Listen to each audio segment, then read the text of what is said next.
शेर साहब।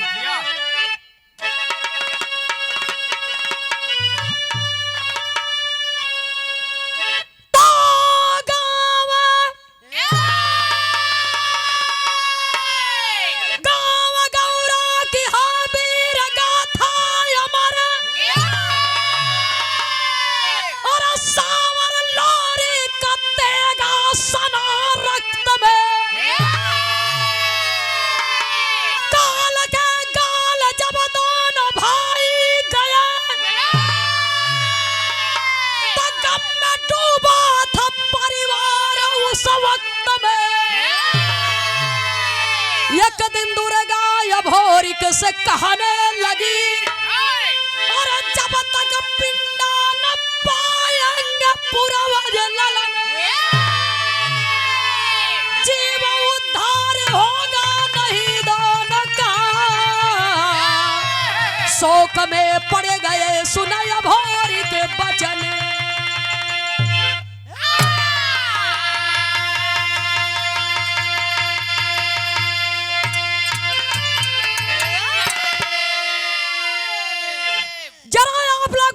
समझ लीजिए, जो अपने लिए मरता है उसका मरण होता है, जो देश और समाज के लिए मरता है उसका स्मरण होता है। तो हमारी मृत्यु स्मरणीय होनी चाहिए ताकि नित्य प्रतिदिन लोग हमें याद करें और सम्मान से याद करें। बिरहा में भाव देना पड़ा। सांवर और लोरिक तमाम लड़ाई जीते अपने बल भुजाओं के दम पर, लेकिन एक समय तक इंसान को इस धरती पर रहना पड़ता है और जब समय समाप्त हो जाती है तो दुनिया का रंगमंच छोड़ करके जाना पड़ता है। सांवर और लोरिक ये दुनिया से चले गए। जब उनकी मृत्यु हो गई तो लोरिक का लड़का अभोरिक माँ दुर्गा की पूजा करने के लिए मंदिर में चला तो हुआ क्या। बिरहा में एक लाइन गजल का भाव है, कहना है,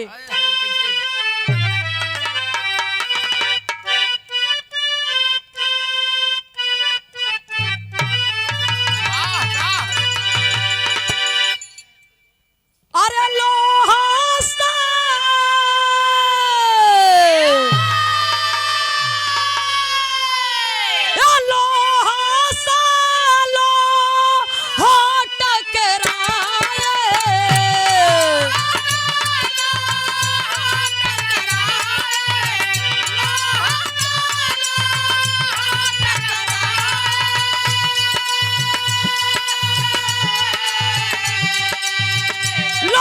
से लोहा टकराए,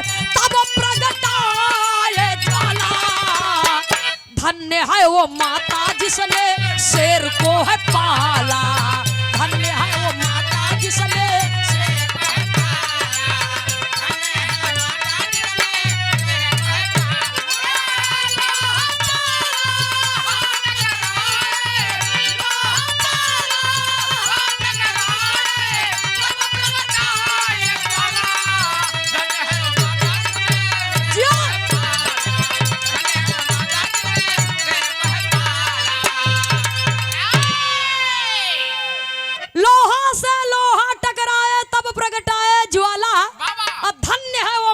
जिसने शेर को है पाला। सुनने वाले श्रोता सज्जनों, अभोरिक पूजा करने लगे माँ दुर्गा के मंदिर में और माँ दुर्गा अभोरिक के पूजा से प्रसन्न हो गई, खुश हो गई और खुश होकर के प्रकट हो गई। और जब प्रकट हो गई तो माँ दुर्गा के चेहरे के तरफ सांवर जब उठाकर अभोरिक जब मूड़ी उठा करके देखते हैं तब माई दुर्गा के आँखिया से आंसू गिरता। माँ दुर्गा के आंख का आंसू देख करके बाबूजी अभोरिक बोल पड़े कि माँ आपको क्या कष्ट है, आप क्यों रो रही हैं, क्या परेशानी है। तो माँ दुर्गा कहती हैं, कहानी का शुरुआती हमें से बात कवि जी बिरहा में एक नया मोड़ दिए, कहना है बाबूजी,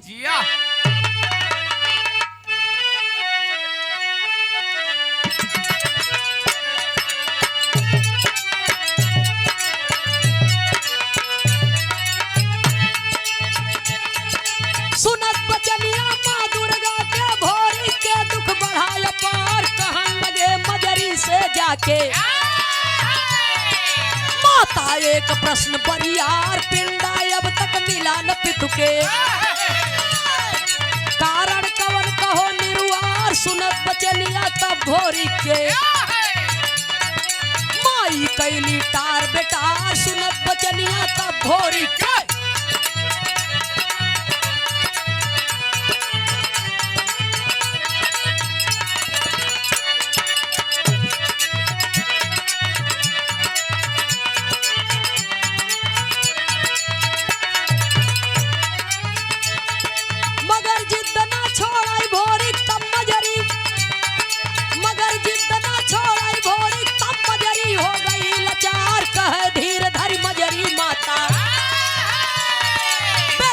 एक प्रश्न बरियार वीर कोई ना है गौरा में जो स्वामी का करे उद्धार दबल जवन बाया गहिया में कही न तो से आज तिखार दबल जवन बाया गहिया में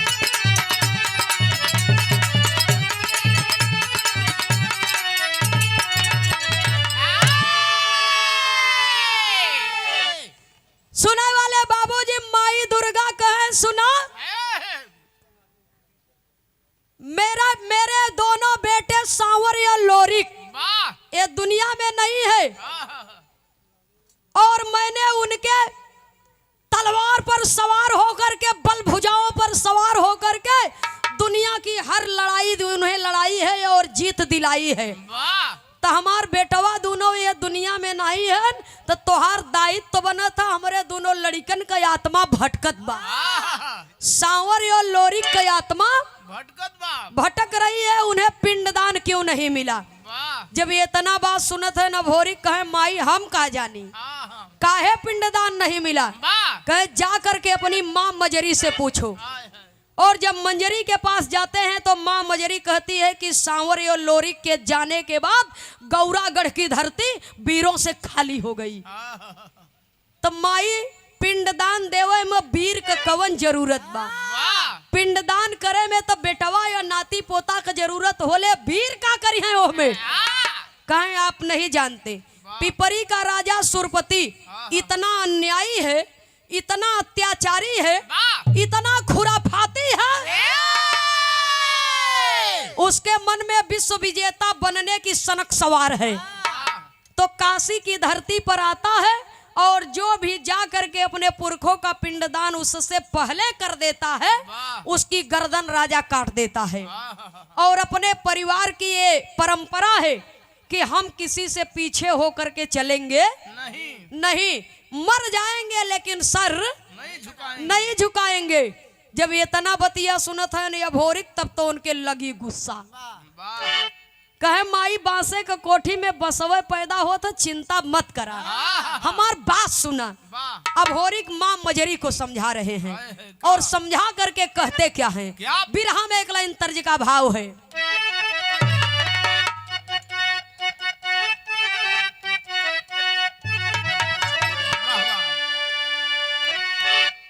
मास्टर साहब गीत का संकेत किए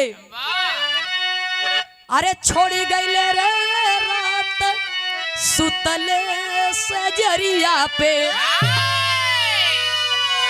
अरे हमारा बलम मुहवा तो हमारा बलम मुहवा मोड़ी गईले रे रात सुतले सजरिया पे छोड़ी गईले रे रात सुतले सजरिया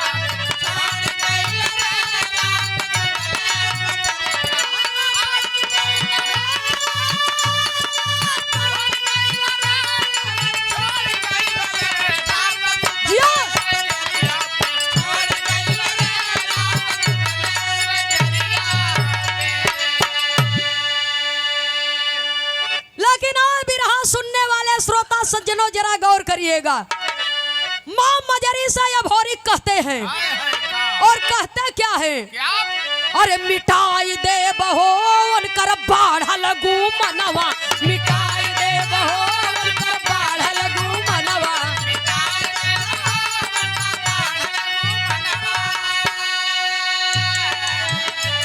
अरे चल के हम सार के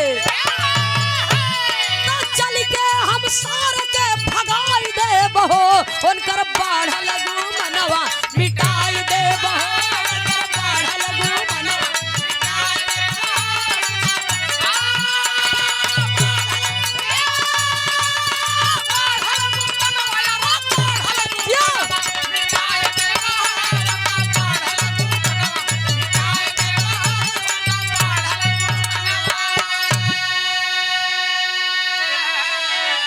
अरे हथवा में हमारे दत्ते गावा थमाई आ देखब मातारी के कर दूधवा पियाई देखब मातारी के कर दूधवा पियाई देखब मातारी के कर दूधवा पियाई तो तोहरे दूधवा का जोरवा तोहरे दूधवा का जोरवा दिखाई देबो माई चल के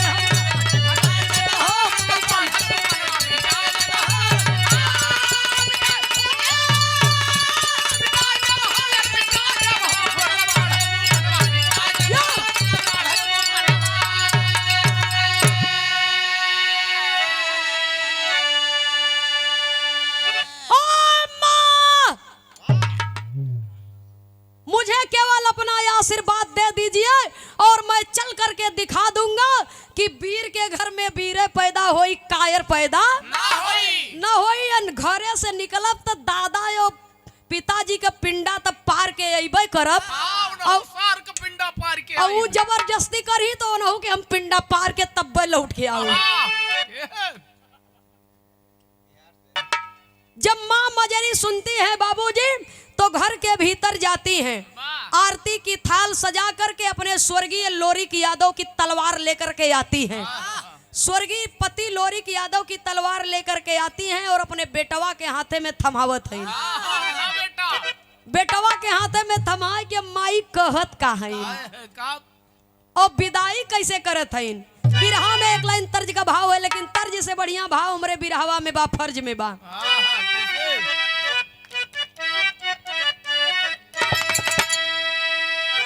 अरे दे के आशीर्वाद माई, दे के आशीर्वाद माई करेली विदाई,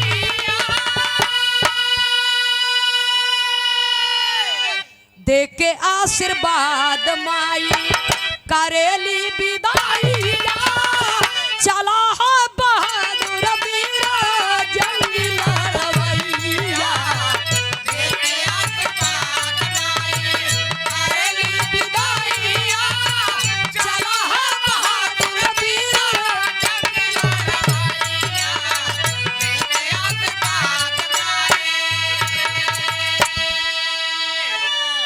और करी का तैयारी तब काशी में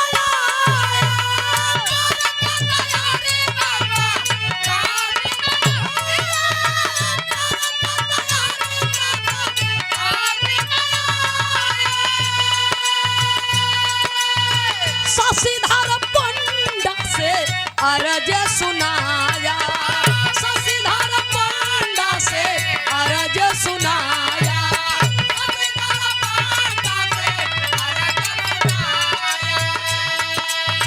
पंडा कहेला बेटा,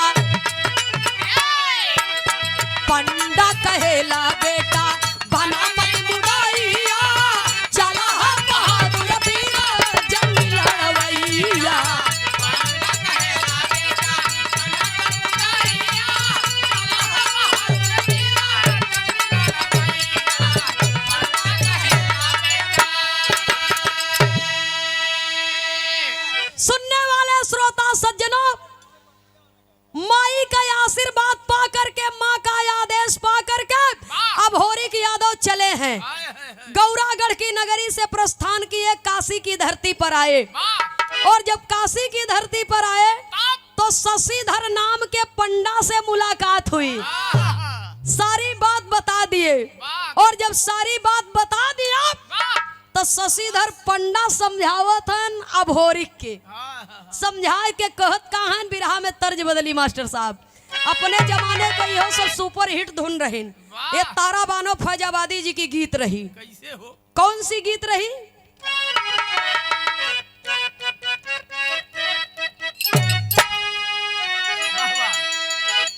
दई के अखिया में हम कजरा मरब सब की ओरिया नजरा, कोई का करी है ओ कोई का करी है।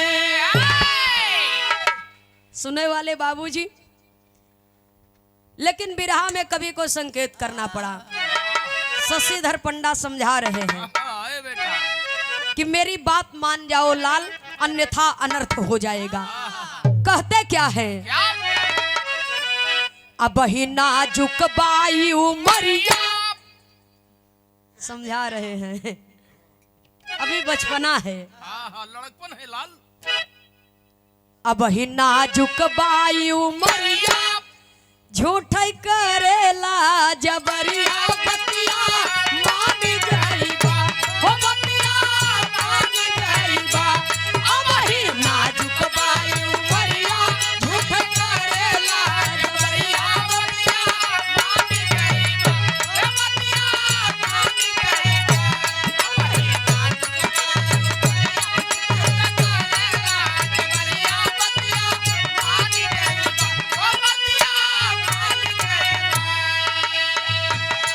अरे पिंडा पहला सुरपति राजा आके ही हवा पारी हो, आके ही हवा पारी हो।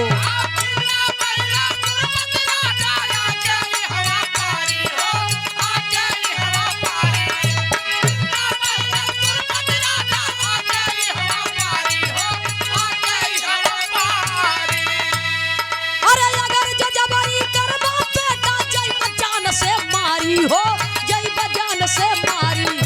अगर जजबरी करबा बेटा जय बजान से मारी हो,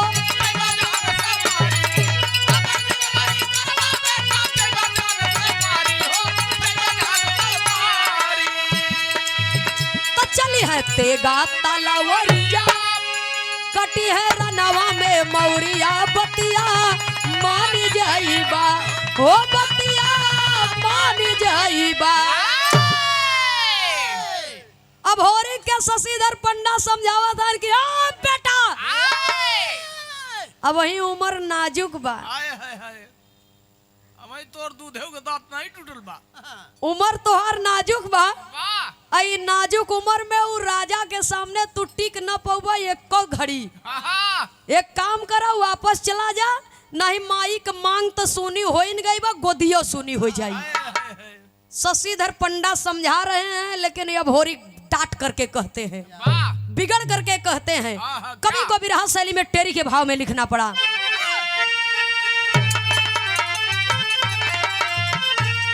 अरे राम जवानी जंगी ज्वाला बन गई, बाबू जवानी जंगी ज्वाला बन गई। अरे जिल्लत भरी जिंदगी जीना है बेईमानी, बेईमानी,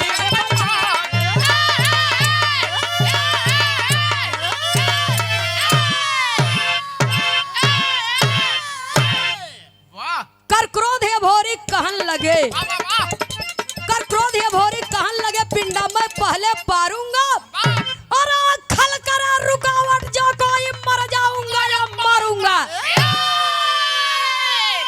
गफलत को तज शशिधर पंडा, गफलत को तज शशिधर पंडा, पिंडा विधिवत परवाया है। तो घनघोर कोलाहल मचा, वहां सुरपति ले सेना आया है। सुने वाले बाबूजी, सुरपति अपनी सेना लेकर के चढ़ाई करने के लिए तैयारी में है, अपनी सेना लेकर के चढ़ाई करने के लिए तैयारी में है। और शशिधर पंडा से कहता न भोरी है, महाराज पहले हमार बात सुन, अगर पिंडा परवाई देबा तो राजा तोहके मुआई डाले, अब पिंडा न परवाई पौबा तो हम तोहके मार डाले। बोला का विचार बा? केहर मरवावे के विचार, ओहर की एहर। शशिधर पंडा सोच विचार में पड़ गए, अच्छा काम करब तब मारा जा, गलत काम करब तब मारा जा।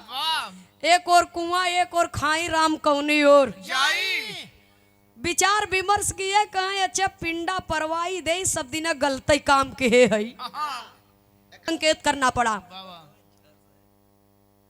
सांवर लोरिक के आत्मा के शांति बदे शशिधर पिंडा सारी गफलत को तज करके, सारी टेंशन को छोड़ करके शशिधर पंडा पिंडा दान करवाई दिहन। अच्छा ये पिंड दान तो हो ही गए, तो राजा और तैयारी करत हैं चढ़ाई करे के कि पिंडदान अगर हो गया बा तो चलब कोई न कोई मिलबे करी, केहू न केहू से मार झगड़ा होबे करी। आई हमें साल भरे में एक ठे मौका मिलत है, जे भी एक काशी के नगरी में आई अगर हमसे पहले पिंडदान कह दई तो जान जाब कि वो वीर खानदान के बात ओके हम यही पकड़ के रेत दे। धीरे धीरे धरती के सब वीरन के सफाया कह दे तो हम अकेले बचब, तो हम विश्व विजेता बनब। राजा के मन में यह विचार बा, तब कवि को संकेत करना पड़ा। राजा अपनी सेना लेकर के बाबूजी प्रस्थान कर दिए, तो राजा की सेना देख करके अभोरिक अपने मन में सोच रहे हैं। शशिधर पंडा से सवाल करते हैं कि ये कौन है? कहा यही तो है पिपरी का राजा सुरपति। यही बदे तो हम तो के कब्बे के समझावत है कि बाबू चल जा वापस, काहे बदे अपन जीव बधत है, अपने संगे संगे हमारो जान लेबे है। आवे द महाराज चिंता मत करा। वही अभोरिक यादव घोड़े पर एड़ लगाए, लगाम कसे और चढ़ गए घोड़े के पीठ पर। जब घोड़े के पीठ पर सवार हो गए और म्यान से तलवार खींच लिए तो ललकार करके कहते क्या हैं? बिरहा में एक लाइन तर्ज का भाव है मास्टर साहब।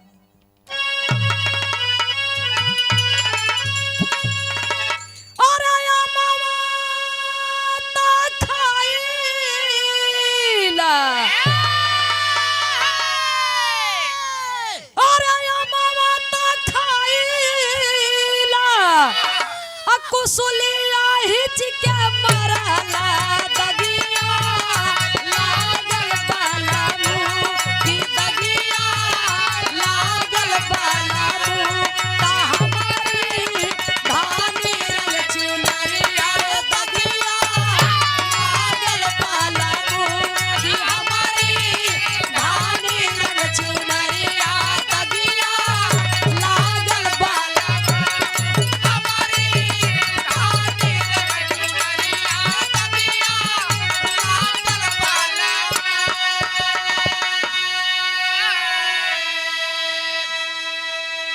हमारे हिंदुस्तान के सौंधी मिट्टी की पारंपरिक गीत है, लेकिन इसको जब बिरहा जगत में बिरहिया लोग गाए तो तनी परिवर्तन कर दिहन। परिवर्तन का किहन? अरे सासु मारा तानावा तो सासु मारा तानावा, अरे ननदिया मारा तानावा रे तानावा आई हो मारे ना कि तानावा आई हो मारे ना, तो हमारे आगे कहे बेटा हनारे तनावा आई हो मारे ना कि हमारे आगे कहे बेटा हनारे तनावा आई हो मारे ना, हमारे आगे कहे बेटा हनारे तनावा आई हो मारे ना।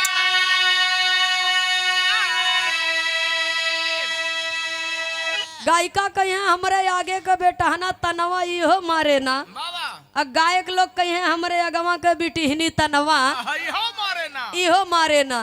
गावे के तो सब लोग गाए जाए, लेकिन वो गाना के पीछे मरम का बा कोई बतावे के जल्दी तैयार कि गाना लिखा किस लिए गया है। एक दुल्हन अपने ससुरे में पीड़ित रही दहेज से, तो ये बदे सास ससुर ताना मारे, ननदिया ताना मारे, देवरवो ताना मारे। तो देवरवा बदे कहा यगवा का बेटा हना या ननदिया बदे कहा यगवा का बिटिहनी, कि सास ससुर तो ताना मरते हैं ने ननो ताना मारत है। लेकिन बिरहा में भाव है, अपार सेना देखे हैं अभोरिक यादव तो मन में विचार करते हैं। विचार करके कहते क्या है? अरे अभोरिक दहाड़े आवा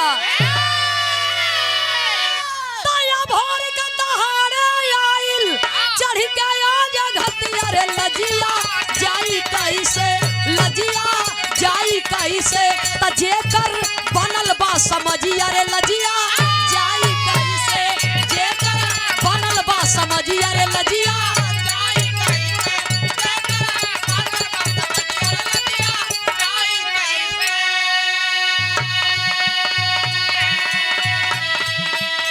दुर्गा के पुकारा दुर्गा, दुर्गा के पुकारा दुर्गा, काहिली सवरिया लजिया जाई कैसे कि लजिया जाई कैसे, तब बच के जाए न पावे पजिया रे लजिया जाई कैसे, बच के जाए न पावे पजिया रे लजिया जाई कैसे, बच के जाए न पावे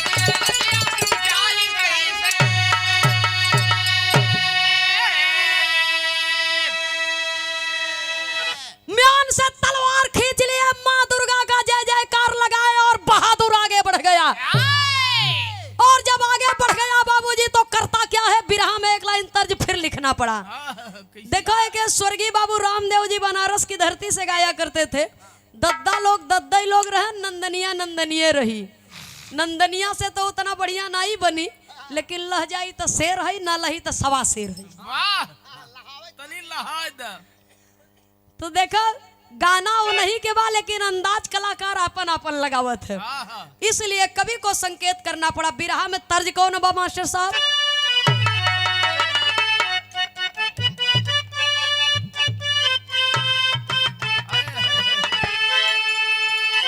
अरे लड़े पिया परदेस,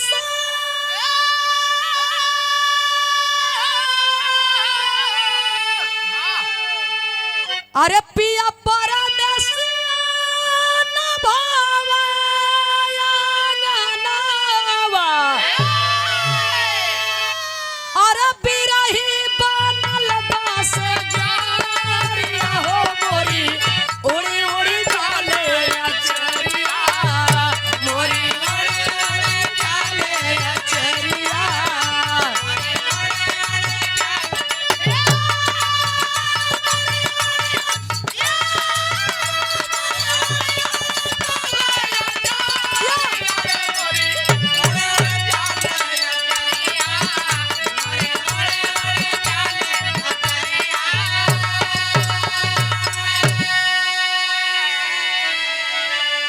लेकिन दोनों एक दूसरे के ऊपर हमला बोल दिए तो करते क्या है? अरे लड़े दोनों जंगी,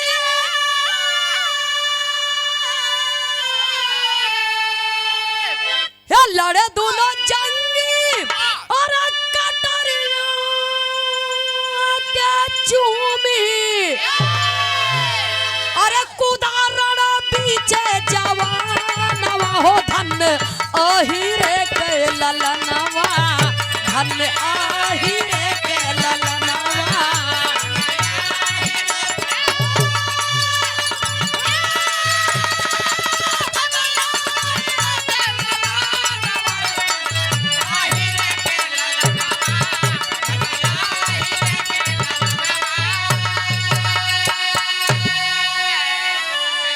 फिर करते क्या है? अरे छक्का छुटल सेना सुरपति के भागी, अरे राजा के उल्टी मुसुक लिहल बाधी।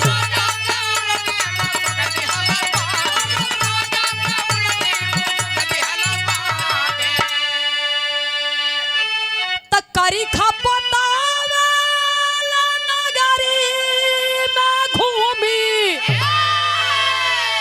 अरे केतनन का काटे गर्दानवा, रे धन आहिरे के ललनवा, धन आहि।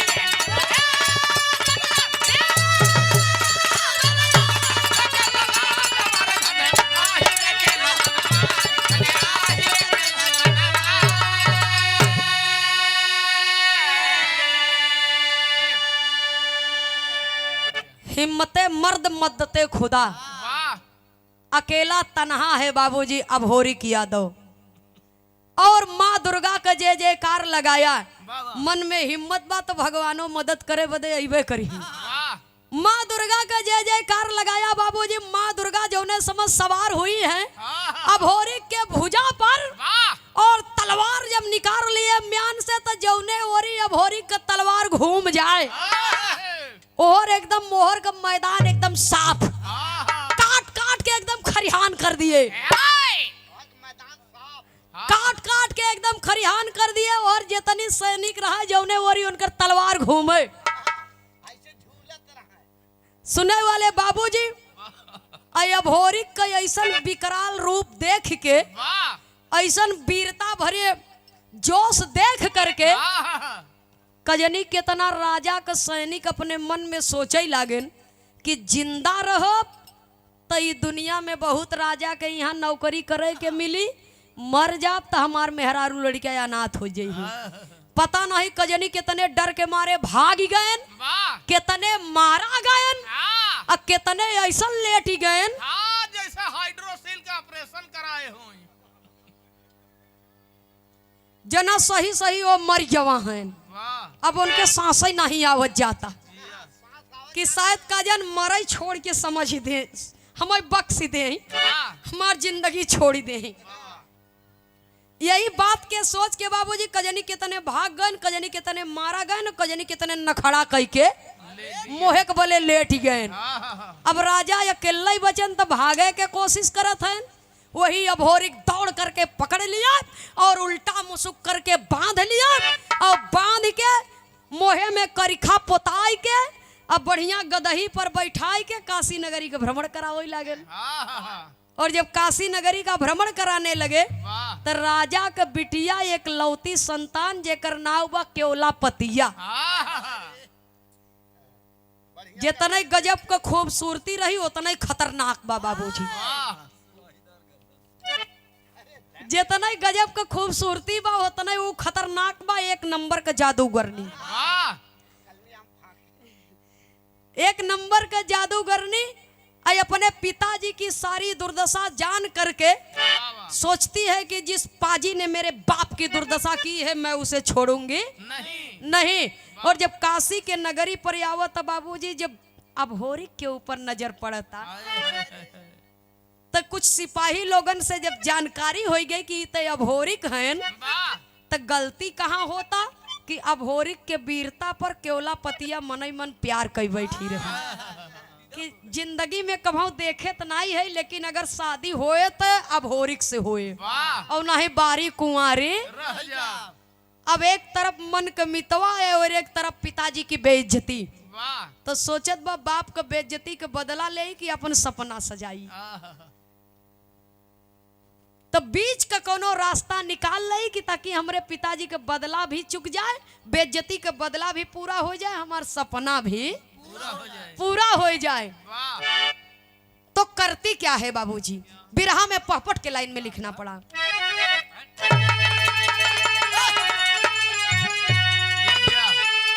अरे सुरपा सुताबा आई केवला पतिया काशी नगरी में, सुरपा सुताबा आई केवला पतिया काशी नगरी में, और देख दशा बाबू का पीटे छतिया काशी नगरी में।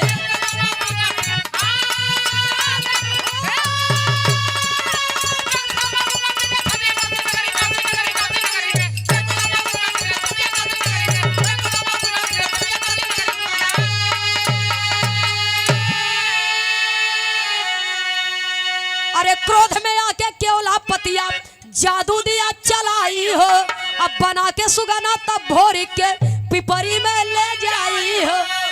अरे कल पर भोरिक बन सुगना का जतिया काशी नगरी में, अब वही और मजरी जो है दिनवा रतिया काशी नगरी में। सुनाई वाले बाबूजी मारस जादू अब मंत्र एकदम परोर के चलाए दिहेस। और जब मंत्र परोर के चलाए दिहेस बाबूजी तो अब भोरी के फट से मर्द से सुग्गा बनाए लिहेस। और सुग्गा बनाए के पिजड़ा में बंदई तो कई लिहेस। अब पिजड़ा हाथे से उठा लिहेस, कहे चला चलो अब तो हो लिया चली काम होगी हमार। पिजड़ा में बंद कई के अब भोरी के लिया के चली, पिताजी को भी लिवा करके चली और अपने प्रेमी को अपने पास रखती है। और दिन भर सुग्गा बनाए रहे, रात की आदमी बनावे। कहे बोला मितऊ बियाह करब की नहीं। जब इतना बात सुने भोरी कहे देख चोरी चोरी तो न करब, हम चोराई के न करब, एकदम खुल्लम खुल्ला करब, चोरी चोरी बियाह ना करब। अगर तोर इच्छा बा बियाह करे के तो हमें छोड़, हम जाब अपने घरे अपने माई से इजाजत ले, बारात लेके जाऊ, तोरे बाप से लड़ाई करब और तोरे बाप के हराए के तब तोरे मांग में सिंदूर भर के और शानदारी के साथ तो के दुल्हन बना के गौरागढ़ के धरती पर लेके चला। अब परेशान मत कर हमका। केवला पतिया कहे भाग जाबत यौवन सोचा था कि अब भाग जाबत पता नहीं फिर यौबा की न यौबा जाए तो न देबै। रात भर ऐसा ही बतियावे और सवेरे उनके सुग्गा बन के पिजड़ा में बंद कर दे और वैसे ही रखी दे जोन बाटे पानी सानी कटोरिया में। काई अब यही रहा रात की चना दिखाओ भैया अब कुल काटे का करें वाह बांध के मारा कसन सहाय मनई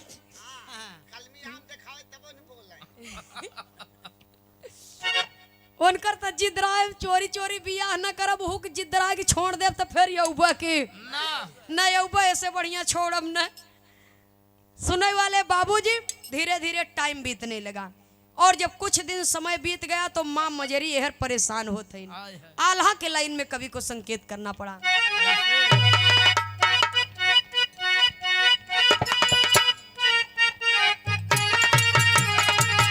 अरे काला पाली मजरी माता गौरा कहे नगरी अरे भैया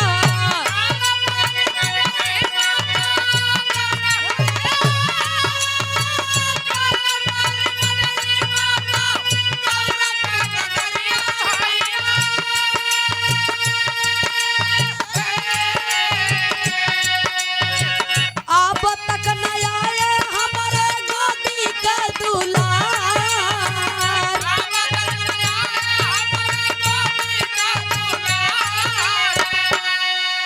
चल देवर आई त चना राई दोनों बीरवाया भैया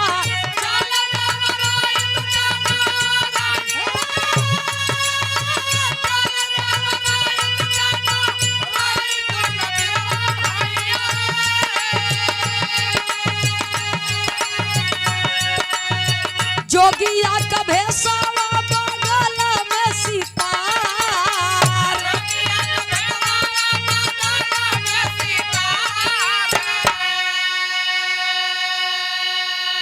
मास्टर साहब आल्हा का लाइन बदली माँ मजरी अपने बेटे के लिए छटपटा रही है।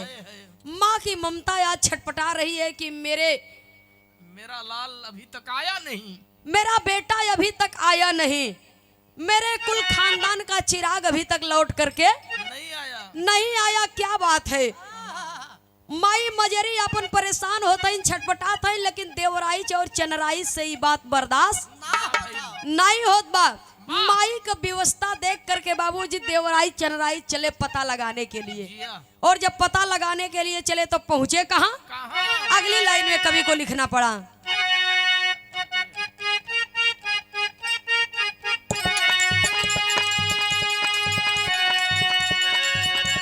एक काशी नगरी में आके पतावा लगा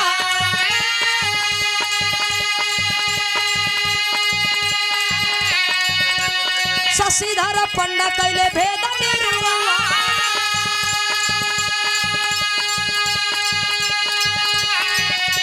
सुगना बना के ले गए सुरपत के छोकरी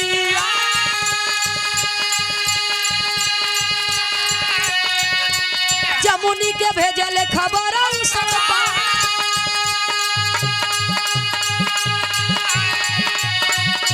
नीचवा बतेगा ऊपर बाजत बसी तारा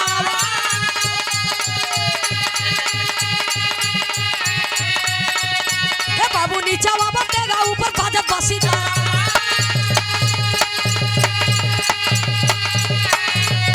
जमुनी के साथे आए सुरपत तारा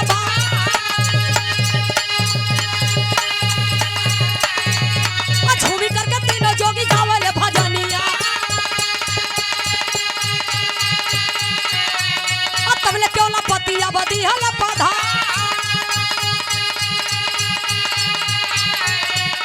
जदुआ चला के जमुनी का दही बनावाले सगरी नगरिया मचला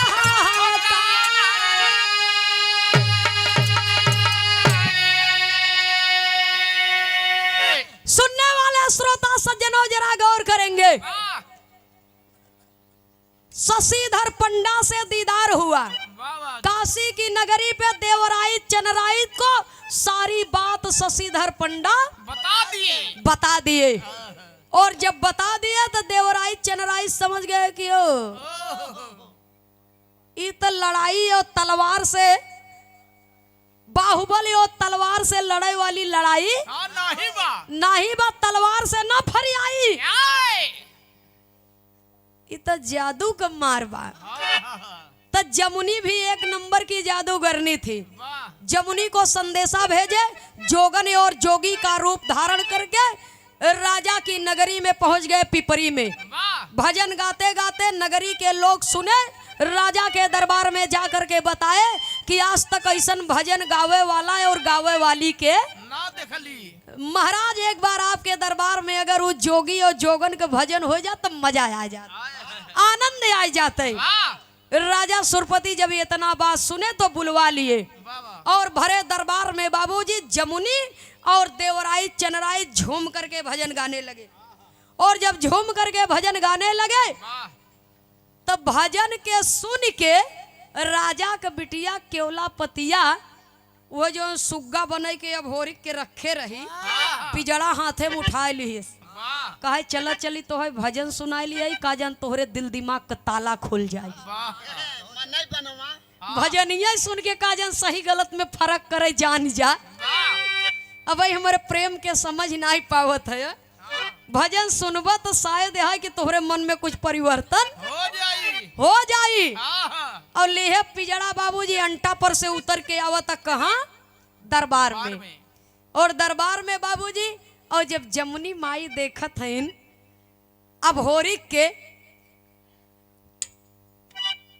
पिजड़े में कैद हैं बाबूजी और छटपटा रहे हैं, कुछ बोल नहीं रहे हैं। उनकी व्यवस्था आज ये है बाबूजी कि जादू के मार से वो अपने आजादी के लिए भी सोच सोच करके केवल छटपटा करके रह जा रहे हैं, लेकिन आजादी ले नहीं सकती।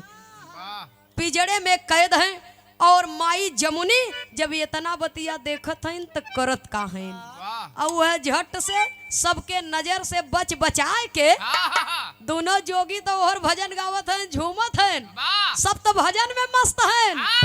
अब माई जमुनी सबके नजर से बच बचाए के तनी करीब में और जाए के मंत्र परोर के चलाए दीन भोरी के ऊपर। और जब मंत्र परोर के चलाए दीन, जब ये भोरी सुगना से पुरुष हो गए, अपने वास्तविक रूप में आ गए, अपने असली रूप में आ गए, तो कवि को संकेत करना पड़ा, कहना है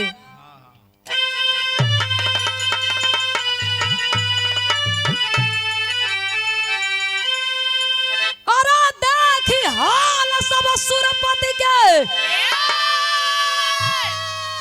और उलटी गई पुतारी, तो देखी हाल सब सुरपति के, ये बाबू उलटी गई पुतारी, तरण में बाजल तलवारिया राजा की नगरी।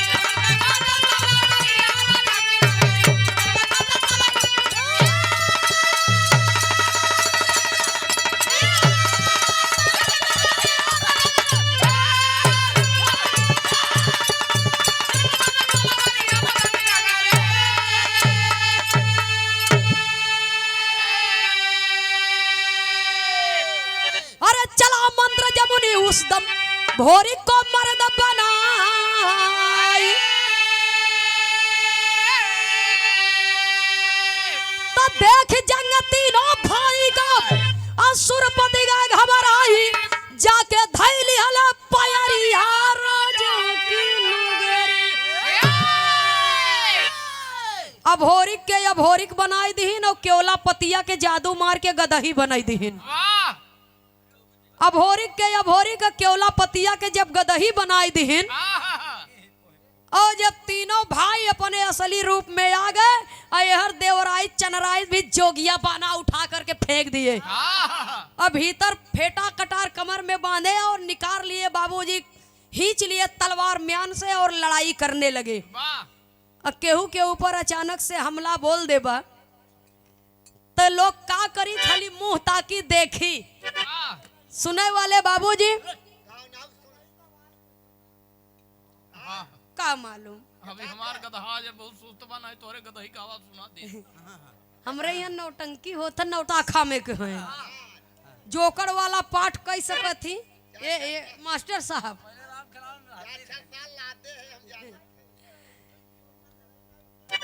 भैया हो, अब आपको खत्म हो गया तो हम कहानी आगे बताई कि रह दे यहीं पर। भाई महापुरुषन का बाणी है। सुनई वाले बाबूजी, जब ये भोरिक के सुग्गा बनाए दी न केवला पतिया के गदही, तो तीनों भाई जब लड़ाई करने लगे तो तीनों भाई का जंग देख करके, लड़ाई देख करके, वीरता देख करके राजा घबरा गए और जा करके जमुनी माँ का पांव पकड़ लिए, कहे बहना मुझे माफ कर दो, मुझे क्षमा कर दो, मुझसे बहुत बड़ी भूल हो गई, इतनी बड़ी गलती अब ना होई। कहा एक बार प्राण बख्श दिया और दूसर की बेरी है, और तीसर की गलती अब जिंदगी में ना होई। मत की है। जब ये इतना बात सुने बाबूजी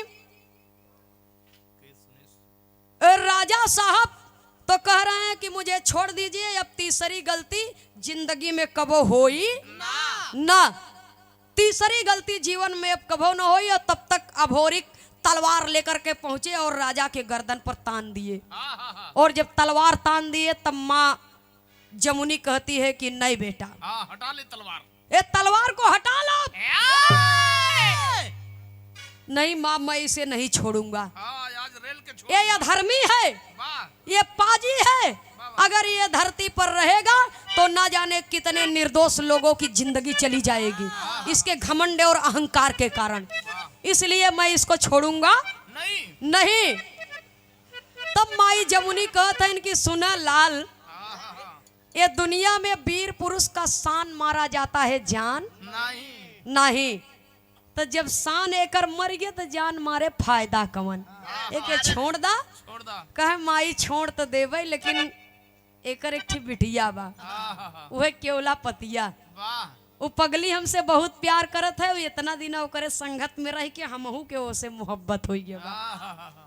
अगर बियाह करे अपने लड़की के हमारे संगे तब हम एके छोड़ब। राजा साहब कहे बियाह कैसे करब, तू मर्द है उ गदही है, तो बियाह कैसे करब, वही तब कभी को संकेत करना पड़ा। चला मंत्र जमुनी उस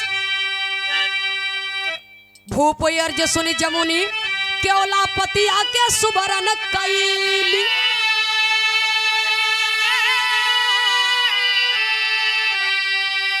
और दिया हाथ में हाथ भूप तब, और घर के बहू बनैली ओढ़ली बालम के चुनरिया राजा की नगर।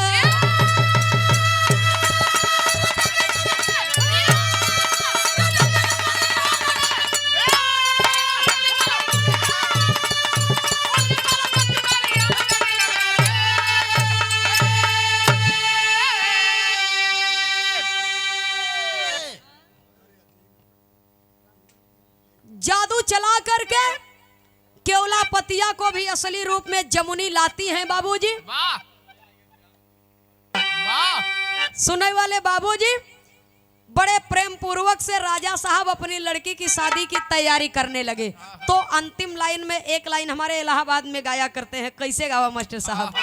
तैयारी में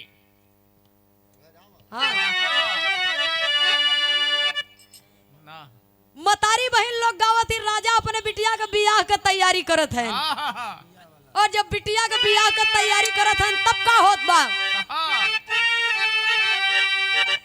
अरे राजा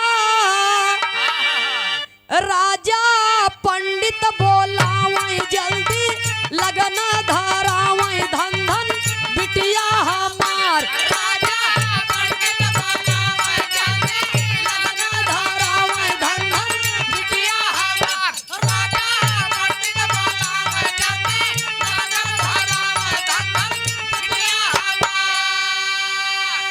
एक दो तीन चार पाँच छह सात तो फिर गई यार भंवरिया भंवरिया,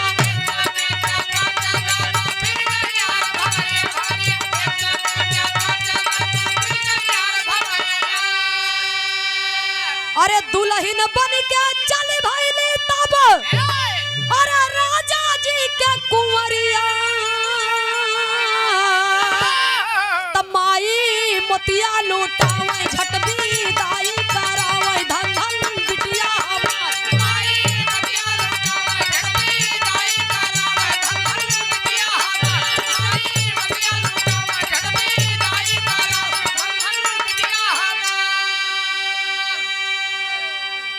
बड़े प्रेम पूर्वक से महतारी बाप बियाहे का तैयारी तय किए और बड़े हर्षोल्लास के साथ में शादी किए, कन्यादान किए। अभोरी राजा का मान मर्दन करके अपने दादा सांवर और पिता लोरिक के आत्मा के शांति है तो पिंडदान करके एक बेटे का फर्ज बखूबी निभाए और अपनी प्रेमिका के मन की बात को रखते हुए उससे सम्मान पूर्वक ब्याह रचाए। और जब घर पे आवत हैं तो माई मजरी चांद जैसन बहुरिया का चेहरवा देख के खुश हो जाते हैं। माई के करे जवे गदगद हो कि वाह धन्य होय त बेटवा होय त अभोरी की नहीं होय। चाहे 10-20 दिन पहले न हो जाए। ये हमारे भैया के एक फरमाइश बा, तनी बजा दे मास्टर साहब। ए भाई राम बनवाई मनाई मनाई आई बनवाई राम के राम बनवाई मनाई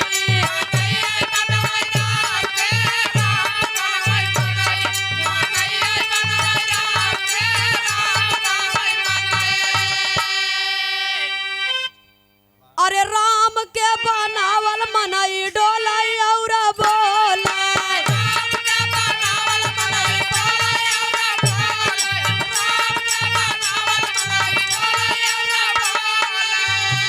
अरे मनाई के बनावल राम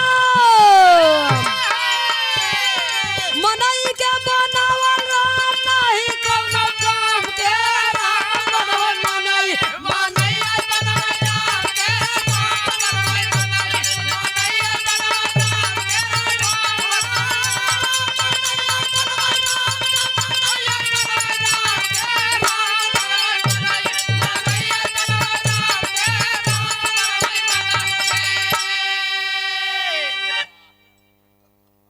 यही कि हमरे इलाहाबाद में गाँव है।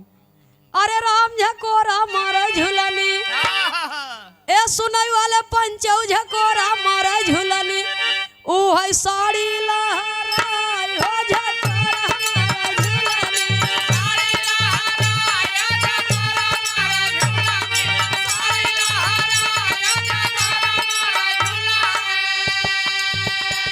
कहीं हाय रे बेदर्दी कौमा नहीं ना कहानावा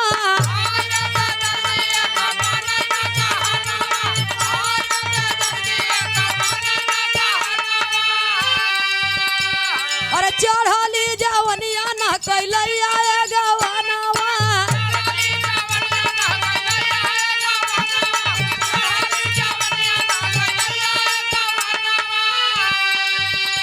अरे रही रही के जिया मोरा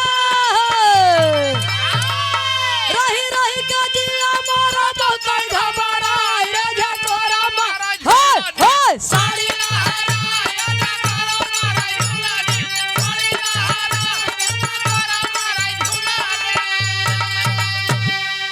के साथ में कवि को संकेत करना पड़ा। बहुत बहुत धन्यवाद।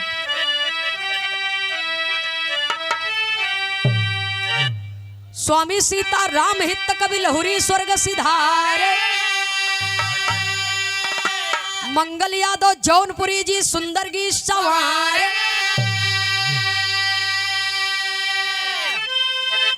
अरे राम जवानी जंगी ज्वाला बन गई ये बाबू जवानी जंगी ज्वाला बन गई नंदनी खेमराज से दुश्मन पानी